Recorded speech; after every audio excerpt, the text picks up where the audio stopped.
Hello people, welcome to this channel. முன்னாடியே சொன்ன மாதிரி நைட்டு பிளேஸ் வில்லேஜில் ஸ்டே பண்ணிட்டு காலையில் சீக்கிரமாகவே எழுந்திரிச்சிட்டேன். ஏன்னா சீக்கிரமாகவே சன்செட் ஆகுறதுனால நான் சீக்கிரமாகவே டே ஸ்டேட் பண்ணாதான் அடுத்து ஒவ்வொரு பிளேசஸாக பார்த்து என்னென்னலாம் பண்ண முடியுமோ அப்படின்னு. நான் முன்னாடியே சொன்ன மாதிரி அந்த ட்ரெயின் டிலே ஆனதுனால அந்த ஒரு பிளேஸ் பார்க்க முடியாமல் போயிருச்சு, அந்த கிரைம் சிம்பு.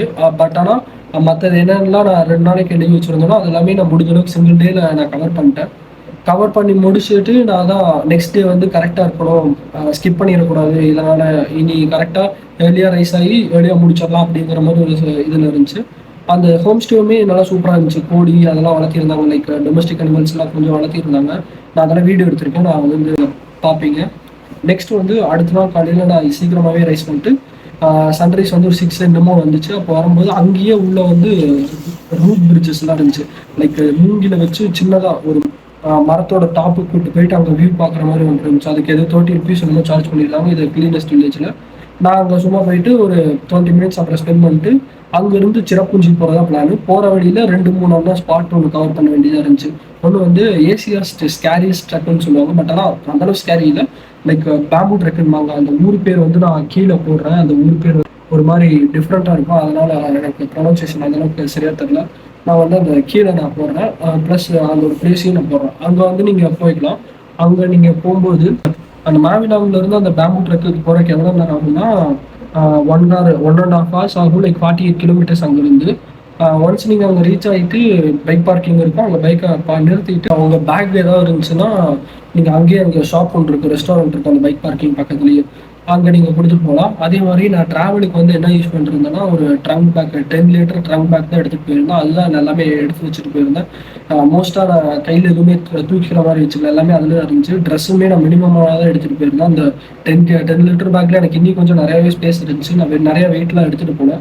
லைக் நான் க்ளோத்ஸுமே வந்து பார்த்தீங்கன்னா தண்ணி பட்டா இந்த ஒரு தீம் பார்க்லாம் கொடுப்பாங்களா நைலான் கிளப்ஸ், அந்த மாதிரி தான் நான் எடுத்துகிட்டு போயிருந்தேன். நான் மோஸ்ட்டாக பார்க்குறதுக்கெல்லாம் பிடிக்கணுங்கிற ஒரு ஆர்வத்தில் இருக்கிறதுனால அதை எடுத்துகிட்டு போயிருந்தேன். அதுவுமே குளிர் தாங்கச்சு. லைக் அதுக்கு மேலே நான் இது லெதர் ஜாக்கெட் வச்சுருந்தேன், அதுதான் போட்டு போயிருந்தேன். அங்கே போயிட்டு 100 rupees பே பண்ண அந்த ட்ரக்கு ஸ்டார்ட் பண்ணுறதுக்கு. லைக் அங்கே அது வந்து ஒரு 1 hour, நீங்கள் நல்லா ஹெல்த்தியாக இருந்தீங்கன்னா நீங்கள் 1.5 hours முடிச்சிடலாம். இல்லை உட்காந்து போனீங்கன்னா ஒரு மேக்ஸிமம் 2 hour 2.5 hours, ஆனால் அதுக்குள்ளேயே முடிச்சிடலாம் எல்லாமே நம்ம எல்லாருமே. அது வந்து ஒரு பேம்புலேயே செஞ்சுருப்பாங்க. நான் முன்னாடியே சொன்ன மாதிரி பேம்பு வச்சு எப்படி மலையோட சைடு பார்ட்டில் ஒரு பாத்வே மாதிரி கிரியேட் பண்ணி அப்படியே ஒரு டாப் வரைக்கும் கூப்பிட்டு போவாங்க, திரும்பி அதுலேயே ரிட்டர்ன் வர மாதிரி இருக்கும். ரொம்ப பயமாலாம் இல்லை, இருந்த மாதிரி இல்லை.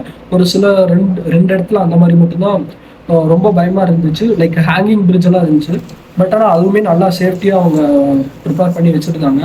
அதனால் நம்ம ஈஸியாக போயிட்டு ஈஸியாக வர மாதிரி தான் இருந்துச்சு. அதை முடிச்சுட்டு நான் எங்கே போனோம்னா அடுத்தது நொஹானிகாய் ஃபால்ஸ்னு ஒன்று, அது வந்து சிறப்புஞ்சி பக்கத்துலேயே.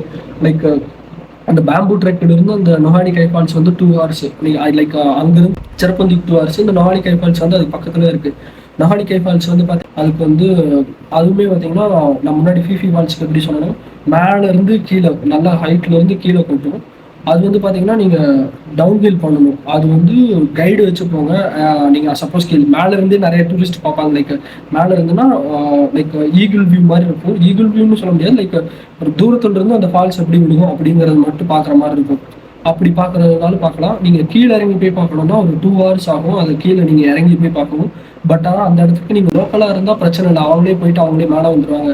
சில பேர் நிறைய பேர் தானாக போயிட்டு தொலைஞ்ச கதையெல்லாம் இருக்குன்னு நான் சொல்லியிருக்காங்க அந்த லோக்கல்ஸ். அவங்க லோக்கல் கைடு எடுக்கிறக்காக அப்படி சொன்னாங்களே என்னன்னு தெரியல. பட் ஆனால் லோக்கல் கைடு எடுக்கிற மாதிரி இருந்துச்சுன்னா 1000 rupees பே பண்ணிங்கன்னா நீங்கள் அங்கே கீழே வரைக்கும் அந்த போயிட்டு கீழே நீங்கள் நம்ம ஃபீஃபி ஃபால்ஸ் எப்படி கீழே போயிட்டு நம்ம மேலேருந்து அந்த ஃபால்ஸ் அப்படியே கீழே வரது அப்படியே பார்த்தோமா, அந்த மாதிரி நொஹானிகாய் ஃபால்ஸும் பண்ணி தருவாங்க அப்படிங்கிற மாதிரி சொன்னாங்க. நான் அதை சும்மா மேலாப்பில் மட்டும் பார்த்துட்டு அங்கேருந்து பக்கத்துலேயே அந்த நொஹானிகாய் ஃபால்ஸ் பக்கத்துலேயே முன்னாடி டாப் ஆஃப் நொஹானிகாய் ஃபால்ஸ்னு ஒரு போர்டு ஒன்று போட்டிருப்பாங்க. அங்கே வந்து ஒரு சின்ன பசங்களாம் 50 rupeesக்கு ஒரு என்ட்ரி டிக்கெட் வச்சுருப்பாங்க. அங்கே நீங்கள் போனீங்கன்னா நொஹானிகாயோட டாப் தண்ணி மேலேருந்து விழுகுதுல்ல, அங்கே மேலேருந்து விழுகிற இடத்த நீங்கள் பார்க்கலாம். சரி நான் அங்கே போகலான்னு சொல்லிட்டு அங்கே போனேன். அங்கே வந்து பார்த்தீங்கன்னா அது மட்டும் இல்லாமல் அதுக்கும் மேலே சின்ன ஒரு வாட்டர் ஃபால்ஸ் வந்து அந்த நொஹானிகாய் ஃபால்ஸ் கீழே விழுகிற இடத்துல அங்கிருந்து கொஞ்சம் கீழே விழுகிற இடத்துக்கு போகாமல் அதோட ஆப்போசிட் டைரக்ஷன் தண்ணி எங்கேருந்து வருதோ அங்கிருந்து போனீங்கன்னா ஒரு நல்ல ஒரு டிஃப்ரெண்ட்டான லைக் தண்ணி இருக்குது. பட் ஆனால் சில இடத்துல எல்லாம் பார்த்தீங்கன்னா ஸ்கல்ப்சர்ஸ் மாதிரின்னு சொல்ல முடியாது, ஒரு மாதிரி ஓட்டையா ஒரு மாதிரி. நான் அதை வேணா உங்களுக்கு ஆட் பண்ணுறேன். அது பேர் என்னன்னு எக்ஸாக்டாக எனக்கு தெரியல. லைக் அதுலேருந்து தண்ணி வருது. அதுவுமே சூப்பர் கிறிஸ்டல் கிளியராக இருந்துச்சு. கடைசியில் கரெக்டாக சன்செட் ஆகும்போது சில ஃபோட்டோஸ் எல்லாம் எடுத்தேன். அதுவுமே கரெக்டாக அந்த ஃபால்ஸை நோக்கி அந்த சன்செட் அடிக்குது. லைக் செம்ம ஃப்ளாஷிங்காக. நான் எந்த எடிட்டுமே போடாமல் அந்த ஃபோட்டோ சூப்பர் ஃபோட்டோ ஒன்று எனக்கு வந்து மாட்டுச்சு. அது ஒரு 1.5 hours இருந்துச்சு. அங்கே வந்து ஒரு ராஜஸ்தானி பீப்புள்ஸ் எல்லாம் மீட் பண்ணியிருந்தேன். அவங்க கூட தான் சும்மா அப்படியே அந்த ட்ரக் மட்டும் அவங்க கூட சும்மா ஜாலியாக என்ஜாய் பண்ணிட்டு அவங்க கூட பேசிக்கிட்டு அப்புறம் நான் ரிட்டர்ன் வந்து சிறப்புஞ்சியில் ஒரு ஹாஸ்டல் ஒன்று புக் பண்ணியிருந்தேன். அந்த ஹாஸ்டல் பேர் வந்து டாம்ஸ் பை ஸ்டே அவே. ஒரு நைட்டுக்கு 700-900 சார்ஜ் பண்ணுறாங்க. கோவை பிபியோடய நான் புக் பண்ணேன். கோவை பிபோன்னு நினைக்கிறேன். கோவை பிபோ மேக் மைட் இருக்குது. இது ரெண்டுலேயும் எதுலையும் பார்த்துட்டு இதில் தான் நான் புக் பண்ணேன்.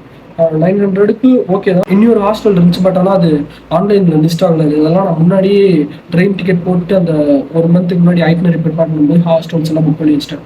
ஆனால் அங்கே வேற ஒரு சிட்டிக்குள்ளே ஒரு ஹாஸ்டல் பேர் இருந்துச்சு. எனக்கு எக்ஸாக்டாக நேம் ஞாபகம் இல்லை. ஸோ நான் நைட் அந்த டாமில் ஸ்டே பண்ணேன். அங்கேயே ஃபுட்டு ப்ரொவைட் பண்ணாங்க. அதுக்கு தனி சார்ஜ். நான் ஃபுட்டு எவ்வளோ ஆச்சுங்கிறத நான் கடைசியில் வீடியோவில் நான் சொல்கிறேன். அப்போ நாங்கள் குரூப் ஆஃப் ஃப்ரெண்ட்ஸ் லைக் இருந்தார். 3 பேர் ஒரு ட்ரிப் வந்திருந்தாங்க. அப்போது அவங்களும் தமிழ் ராசி கோயம்புத்தூர் பக்கம் தான். அப்போ வந்து பார்த்தீங்கன்னா நாங்கள் அப்போ ஒரு ஈவினிங் சும்மா நாங்கள் சேட் பண்ணப்போ நல்லா க்ளோஸ் ஆகிட்டோம். அடுத்த நாள் வந்து கிறிஸ்மஸ்ன்னு நினைக்கிறேன்.